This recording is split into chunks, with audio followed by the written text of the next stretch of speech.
नमस्कार दोस्तों, मैं सुप्रिया। स्वागत है आपका फोकस विद सुप्रिया चैनल पर, जहां हम पॉलिटिकल साइंस एवं अन्य विषयों के हर टॉपिक को आसान भाषा में समझते हैं।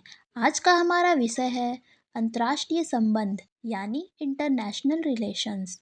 इस वीडियो में हम जानेंगे कि अंतर्राष्ट्रीय संबंध क्या होते हैं और इनका अध्ययन क्यों किया जाता है और ये हमारे देश और दुनिया के लिए इतने महत्वपूर्ण क्यों हैं। तो चलिए शुरू करते हैं। तो मैंने यहाँ अंतर्राष्ट्रीय संबंध क्या है, इसका स्वरूप और महत्व क्या है, इसको विस्तार से लिखा है। अंतर्राष्ट्रीय संबंध क्या है, इसका स्वरूप और महत्व क्या है। परिचय। मानव सभ्यता के विकास के साथ ही राष्ट्रों के बीच संपर्क, संवाद और पारस्परिक निर्भरता बढ़ती गई। जब एक देश के कार्य, नीति या निर्णय का प्रभाव दूसरे देशों पर पड़ने लगा, तभी अंतर्राष्ट्रीय संबंध का जन्म हुआ। आज के युग में यह अध्ययन केवल युद्ध और कूटनीति तक सीमित नहीं है, बल्कि राजनीति, अर्थव्यवस्था, संस्कृति, पर्यावरण, मानवाधिकार, वैश्वीकरण, तकनीकी और अंतर्राष्ट्रीय संगठनों तक फैला हुआ है।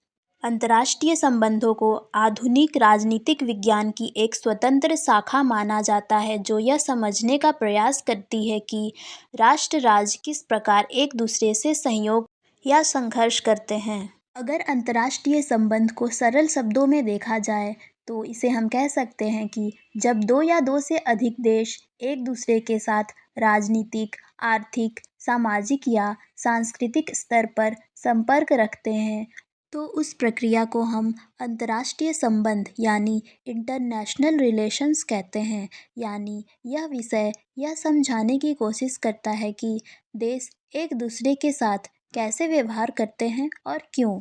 अंतर्राष्ट्रीय संबंध का एक स्वतंत्र अध्ययन क्षेत्र के रूप में उद्भव प्रथम विश्व युद्ध 1919 के बाद विकसित हुआ। उस समय विश्व में शांति बनाए रखने और युद्धों को रोकने के लिए देशों के बीच आपसी समझ और सहयोग की आवश्यकता महसूस की गई। इसी कारण अंतर्राष्ट्रीय राजनीति और अंतर्राष्ट्रीय संबंध को अलग विषय के रूप में पढ़ाया जाने लगा। तो अब देखते हैं अंतर्राष्ट्रीय संबंध की परिभाषाएं। विभिन्न विद्वानों ने अपनी अपनी दृष्टि से इसकी परिभाषाएं दी हैं। हैंस जे मॉर्गनथाउ। अंतर्राष्ट्रीय राजनीति राष्ट्रों के बीच शक्ति के संघर्ष का अध्ययन है, अर्थात अंतर्राष्ट्रीय संबंधों का मूल आधार शक्ति और राष्ट्रीय हित है। हैंस जे मॉर्गनथाउ के बाद हैं पामर और पार्किंस। तो इनके अनुसार अंतर्राष्ट्रीय संबंध उन सभी प्रकार की अंतःक्रियाओं का अध्ययन है जो राष्ट्रों के बीच या उनके नागरिकों के बीच होती है। तो पामर और पार्किंस के अनुसार ये कहा गया है। अब आगे हम देखेंगे अंतर्राष्ट्रीय संबंध का स्वरूप। अंतर्राष्ट्रीय संबंध का स्वरूप अत्यंत जटिल, गतिशील और बहुआयामी है। इसके कुछ प्रमुख स्वरूप निम्नलिखित है। पहला जो है राज्य केंद्रित स्वरूप है। इसमें अंतर्राष्ट्रीय संबंधों में राष्ट्र राज्य प्रमुख इकाई होती है। हर राज्य अपने राष्ट्र हित की रक्षा के लिए कार्य करता है। तो हम जानते हैं कि विश्व स्तर पर राज्य की सुरक्षा सबसे महत्वपूर्ण होती है। अब दूसरा है शक्ति का स्वरूप। शक्ति अंतर्राष्ट्रीय राजनीति का मूल तत्व है। यथार्थवादी विद्वानों के अनुसार शक्ति ही राष्ट्रों के संबंधों को नियंत्रित करती है। हम जानते हैं कि विश्व स्तर पर शक्ति का एक बहुत ही महत्वपूर्ण स्थान है। विश्व स्तर पर सभी राष्ट्र शक्ति संतुलन बनाए रखना चाहती है। अगला है कोई सर्वोच्च प्राधिकारी नहीं। अंतर्राष्ट्रीय राजनीति में कोई ऐसा केंद्रीय सरकार या विश्व सरकार नहीं होती जो सभी देशों पर नियंत्रण रख सके। इस कारण अंतर्राष्ट्रीय व्यवस्था अराजक कही जाती है। तो हम जानते हैं कि वैश्विक स्तर पर व्यवस्था अराजकता से भरी होती है। अब अगला है निरंतर परिवर्तनशीलता। राष्ट्रीय संबंध समय के साथ बदलते रहते हैं, जैसे शीत युद्ध काल, द्विध्रुवीयता से एक ध्रुवीयता और अब बहुध्रुवीयता का युग। तो इस तरह हमने निरंतर परिवर्तनशीलता को समझा। अब अगला है बहुआयामी स्वरूप। अंतर्राष्ट्रीय संबंध का स्वरूप बहुआयामी है। तो आज यह केवल राजनीतिक ना होकर आर्थिक, सामाजिक, सांस्कृतिक, तकनीकी, पर्यावरणीय और मानवीय मुद्दों को समेटे हुए है। इसलिए अंतर्राष्ट्रीय संबंध का स्वरूप बहुआयामी स्वरूप कहा जाता है। तो अब हम अंतर्राष्ट्रीय संबंध के क्षेत्र के विषय में पढ़ेंगे। तो अंतर्राष्ट्रीय संबंध के क्षेत्र में हम जानेंगे कि इसका अध्ययन क्षेत्र बहुत ही विस्तृत है। प्रमुख क्षेत्रों में शामिल है इसमें अनेक क्षेत्र आते हैं। पहला है राजनीतिक संबंध, कूटनीति, शक्ति संतुलन, युद्ध और शांति की नीतियाँ भी राजनीतिक संबंध के अंतर्गत ही आती है। अगला है आर्थिक संबंध, व्यापार, निवेश, अंतर्राष्ट्रीय वित्तीय संस्थाएं, IMF, वर्ल्ड बैंक आदि सभी आर्थिक संबंध के अंतर्गत आते हैं। तीसरा है सुरक्षा संबंध, तो सुरक्षा संबंध के अंतर्गत सामूहिक सुरक्षा, रक्षा गठबंधन, नाटो आदि, परमाणु नीति, ये सभी सुरक्षा संबंध के अंतर्गत आते हैं। अगला है सांस्कृतिक और सामाजिक संबंध, शिक्षा, मीडिया, पर्यटन और सांस्कृतिक आदान प्रदान, ये सभी सांस्कृतिक और सामाजिक संबंध के अंतर्गत आते हैं। अगला है वैश्विक संगठन, संयुक्त राष्ट्र संघ, UNO, WTO, WHO, एशियन आदि की भूमिका सभी वैश्विक संगठन के अंतर्गत आते हैं।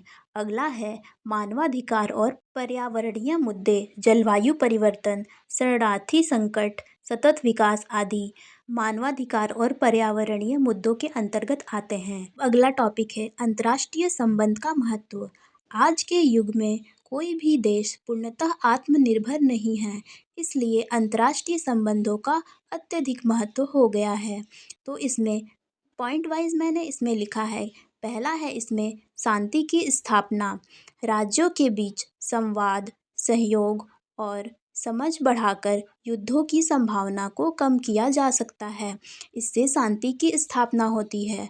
अगला है आर्थिक विकास, व्यापार, निवेश और तकनीकी सहयोग से राष्ट्रों की समृद्धि बढ़ती है और आर्थिक विकास भी होता है। अब अगला टॉपिक है वैश्विक समस्याओं का समाधान। तो वैश्विक समस्याओं के समाधान में जैसे जलवायु परिवर्तन, आतंकवाद, महामारी, साइबर अपराध जैसी समस्याएं केवल अंतर्राष्ट्रीय सहयोग से ही सुलझाई जा सकती है। इन सभी विषय के बारे में अंतर्राष्ट्रीय स्तर पर चर्चा की जाती है और समाधान भी प्राप्त किया जाता है। अब अगला टॉपिक है सांस्कृतिक एकता, संस्कृति, शिक्षा और सूचना के आदान प्रदान से वैश्विक भाईचारा बढ़ता है। अब है मानवाधिकारों की सुरक्षा, अंतर्राष्ट्रीय संस्थाएं और समझौते मानवाधिकारों की रक्षा में सहायक होते हैं, जिससे मानवाधिकारों को सुरक्षा भी मिलती है। इस तरह समझौते करके मानवाधिकारों की सुरक्षा की जाती है। नई विश्व व्यवस्था का निर्माण, अंतर्राष्ट्रीय संबंधों के माध्यम से विश्व में बहुध्रुवीयता और साझा विकास को बढ़ावा मिलता है। इससे नई विश्व व्यवस्था का निर्माण होता है। अब हम निष्कर्ष लिखेंगे। अतः यह कहा जा सकता है कि अंतर्राष्ट्रीय संबंध आधुनिक विश्व की धड़कन है। यह हमें यह समझने में मदद करता है कि कैसे राष्ट्र राज्य अपने हितों, आदर्शों और नीतियों के बीच संतुलन बनाकर विश्व शांति और विकास की दिशा में आगे बढ़ते हैं। अंतर्राष्ट्रीय संबंध आज केवल सत्ता की राजनीति नहीं, बल्कि सहयोग, सह अस्तित्व और वैश्विक न्याय की दिशा में एक प्रयास बन चुका है। तो दोस्तों, अंतर्राष्ट्रीय संबंध सिर्फ देशों की राजनीति नहीं है, बल्कि यह पूरी दुनिया को जोड़ने वाली एक वैज्ञानिक और नैतिक प्रक्रिया है। का उद्देश्य है विश्व में शांति, सहयोग और समझ को बढ़ाना। इसलिए एक पॉलिटिकल साइंस छात्र के रूप में अंतर्राष्ट्रीय संबंधों को समझना हमारे लिए बेहद जरूरी है। तो दोस्तों, उम्मीद है आपको अंतर्राष्ट्रीय संबंध का अर्थ और महत्व अच्छे से समझ आया होगा। तो वीडियो को लाइक, शेयर और सब्सक्राइब जरूर करें और कमेंट करके यह बताएं कि अगला वीडियो किस टॉपिक पर बनाऊं। इस वीडियो का पूरा PDF और नोट्स नीचे डिस्क्रिप्शन में दिया गया है, तो वहां से डाउनलोड करना ना भूलें। तो मिलते हैं अगले वीडियो में, तब तक के लिए फोकस बनाए रखें और सीखते रहें। धन्यवाद।